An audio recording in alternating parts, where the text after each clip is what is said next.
Hello friends, this is सिमरन नागरा। और आज के सेशन में मैं आपको बताना चाहूंगी कि वेरिएबल रिवर्स रेपो रेट किसको बोला जाता है, ऑप्शंस के नाम से क्यों प्रिडिक्ट किया जा रहा है और ये लाइमलाइट में आपको क्यों देखने के लिए मिल रहा है। जब आप रिजर्व बैंक ऑफ इंडिया की बात करते हैं तो शुरू से स्टार्ट करते हैं। आज का सेशन बहुत इंपॉर्टेंट सेशन रहने वाला है। जनरली मैं आपको बाद में बताऊंगी ये चीज कि ये लाइमलाइट में क्यों है। उससे पहले मैं डिस्कस करती हूँ कि रेपो और रिवर्स रेपो रेट क्या होती है, जो कि आप ऑलरेडी जानते हो और बहुत ज्यादा फैमिलियर टर्म ये देखने के लिए मिलती है। ठीक है, ये बहुत ही इंपॉर्टेंट टर्मिनोलॉजीज है जो आपकी लिक्विडिटी के एस्पेक्ट के लिए ये काम करती हुई नजर आती है। जैसे रेपो रेट की अगर मैं बात करूंगी तो आपको क्या देखने के लिए मिलेगा कि भाई आरबीआई जो है वो लैंड कर रही है मनी किसको, कमर्शियल बैंक को। ठीक है, लेकिन जब रिवर्स रेपो रेट की आप बात करते हो तो रिवर्स रेपो रेट में रिवर्स होता है, मतलब कमर्शियल बैंक जो है वो आपको आरबीआई को देती हुई नजर आएगी। दोनों चीजें आपको अगेंस्ट सिक्योरिटीज देखने के लिए मिलेगी। ये क्या होगा, रिवर्स रेपो रेट। ठीक है, क्योंकि कमर्शियल बैंक आपको आरबीआई को देते हुए नजर आ रही है। ठीक है, तो ये रेट्स क्यों तय की जाती है, रिवर्स रेपो रेट और रेपो रेट क्या काम करती है, ये काम करती है मैनेज करने का। क्या मैनेज करने का काम करती है, लिक्विडिटी को मैनेज करने का। ठीक है, लिक्विडिटी को मैनेज करने का काम करती है। मैं समझाती हूँ लिक्विडिटी को कैसे मैनेज करने का काम करती है, लेकिन फिलहाल के लिए ऑफिशियली आप देख सकते हो कि central bank lends money in case of repo rate. ठीक है, फर्स्ट केस। सेकंड केस की जब आप बात करते हो तो आपको क्या देखने के लिए मिलता है, कमर्शियल बैंक लेंड्स टू मतलब कमर्शियल बैंक लैंड करती है सेंट्रल बैंक को। ठीक है, तो यहाँ पे आपको देखने के लिए मिलेगा कि ये बेसिकली आप मैनेजमेंट करते हो लिक्विडिटी को। अब देखो लिक्विडिटी को मैनेज कर किया जा रहा है तो मैं एक एस्पेक्ट बता देती हूँ।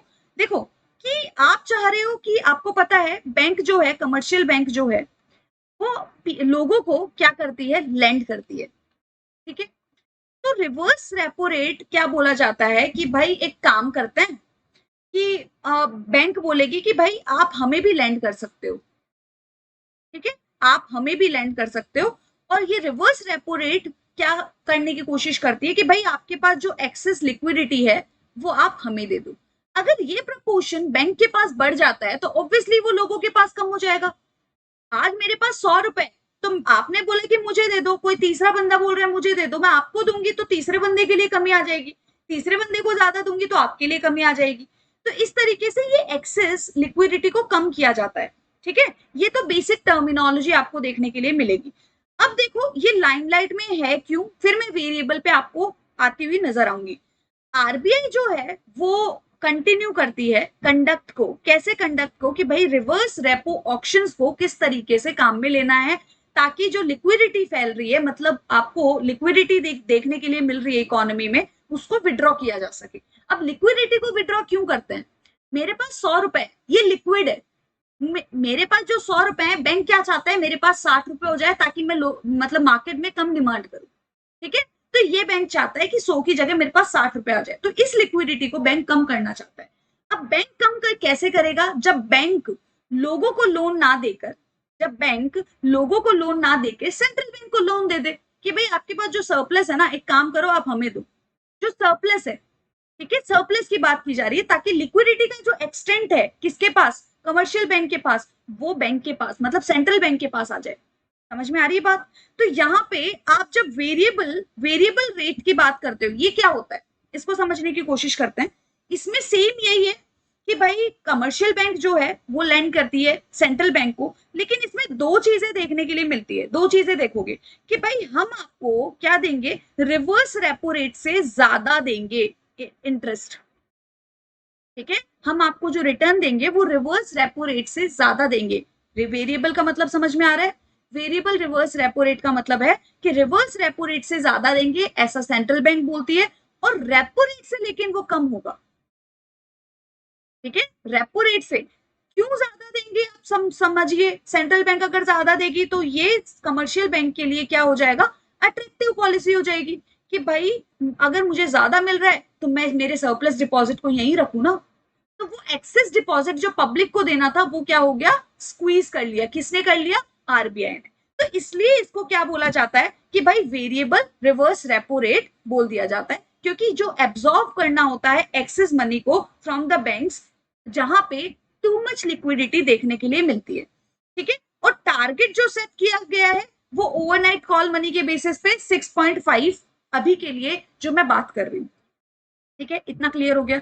फिर भी नहीं क्लियर हुआ तो ये ध्यान से सुनिए, लिक्विडिटी का मतलब क्या है होता है, पहले लिक्विडिटी का मतलब समझ लेते हैं। जैसे मैंने आपको बताया कि जो चीजें मान लो मुझे आज जरूरत है तो मैं आज के आज वो चीज कन्वर्ट करवा सकती हूँ कैश में, या फिर वो की वो चीज मैं जो भी मुझे चाहिए वो मैं एक्सचेंज करवा सकती हूँ, ठीक है। मान लो मैंने लैंड खरीद लिया, क्या ये लिक्विड है? नहीं है, वो ऑन द स्पॉट बिक जाएगा क्या? लेकिन आप पोर्टफोलियो इन्वेस्टमेंट वगैरह की बात करोगे वो तो T+1 हो गया, वेरी नेक्स्ट डे आपके पास ट्रांजैक्ट पैसे आ जाते हैं। तो लिक्विडिटी का मतलब क्या है कि जब आपको जरूरत है उसी टाइम पे चीजें आपके सामने अवेलेबल हो। ये मैं लेमैन लैंग्वेज में बात कर रही हूँ, आप इकोनॉमिक्स के नहीं भी हो तो भी आपके लिए अंडरस्टूड इतना होना चाहिए बस, ठीक है। कि जो चीज जो असेट इजीली क्विकली कैश में कन्वर्ट हो सके। हाई लिक्विड का मतलब है कि इजीली ट्रेडेड हो, लो लिक्विड का मतलब है उसको डिफिकल्ट है ट्रेड में, मतलब कैश में कन्वर्ट करना, ठीक है। क्योंकि आपको लगता है कि यार कम ज्यादा हो रहे हैं प्राइसेस, एक बार पड़े रहने दो, इस तरीके से आपको फिक्स, जैसे लिक्विड नहीं है। एफडी की जब बात करोगे तो वो लिक्विड नहीं है, क्योंकि एफडी आप विड्रॉ नहीं करवा सकते किसी भी टाइम पे, it is so difficult to withdraw, ठीक है। अगर विड्रॉ भी करवाओगे तो आपके इंटरेस्ट पेमेंट में बहुत ज्यादा कमी नजर आएगी, ठीक है। लेकिन वहीं पे करंट अकाउंट क्या है? लिक्विड है, आप कभी भी जाके एटीएम से विड्रॉ करवा सकते हो पैसे इजीली, ठीक है। तो ये होता है लिक्विडिटी का एक्सटेंट। अब वर्किंग के बारे में मैंने ऑलरेडी बता दिया, लेकिन फिर भी देखो एक्सेस विड्रॉ, बेसिकली ये जो चीजें, इस तरीके के मैकेनिज्म, स्पेशली रेपो रेट और रिवर्स रेपो रेट, ये लिक्विडिटी को मेंटेन करने का काम करते हैं, नंबर 1। फिलहाल जो काम किया जा रहा है वो एक्सेस लिक्विडिटी को कम करने के लिए किया जा रहा है। क्या किया जा रहा है? ये जो एक्सेस लिक्विडिटी है, टू मच मनी हो गया है मार्केट में, उसको कम करने का काम किया जा रहा है। ऑक्शन प्रोसेस की बात करना, ऑक्शन का मतलब पता ही है आपको, बिडिंग लगाई जाती है, ठीक है। बिडिंग लगाई जाती है, नीलामी की जाती है। कैसी नीलामी की जाती है? मान लो मैं हूं आरबीआई, तो मुझे क्या देखने के लिए मिलेगा कि भाई मुझे रिवर्स रेपो रेट से तो ज्यादा देना है। मान लो रिवर्स रेपो रेट क्या है? 5 है, और 7 है आपका रेपो रेट, मुझे इन दोनों के बीच में लाई करना है। अब बहुत सारे कमर्शियल बैंक है, ठीक है, जिनकी मुझे लिक्विडिटी, एक्सेस लिक्विडिटी को कम करना है।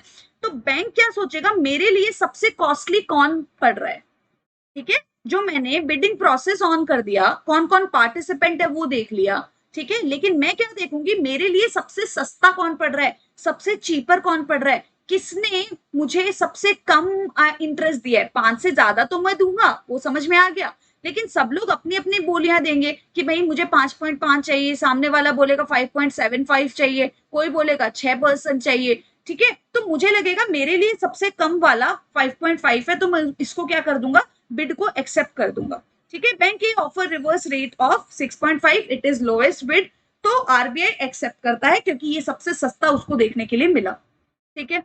अब देखो लेंडिंग मनी की बात की जाती है, bank a then lend to specific amount to RBI for short period के बेसिस पे वो लेंड कर देता है। ऑब्वियसली अगर आपने एक्सेप्ट कर लिया तो अब क्या करेंगे, पर्टिकुलर प्रोसेस गो ऑन होगा, और मैंने वो रेट आपके ऊपर लागू कर दी, और वो सर्कुलेशन में होगा। और इससे क्या हो गया कि भाई आपने 50 करोड़ रुपए आरबीआई को दिए, तो अब ये 50 करोड़ रुपए आप सिस्टम में नहीं ला सकते, मतलब इकोनॉमी में नहीं ला सकते। एज ए होल अगर मैं स्टोरी बताऊं तो लिक्विडिटी कम हो गई, लोगों के पास पैसा नहीं जाएगा, ठीक है, क्योंकि वो तो पैसा गया आरबीआई के पास शॉर्ट टर्म के लिए, ठीक है।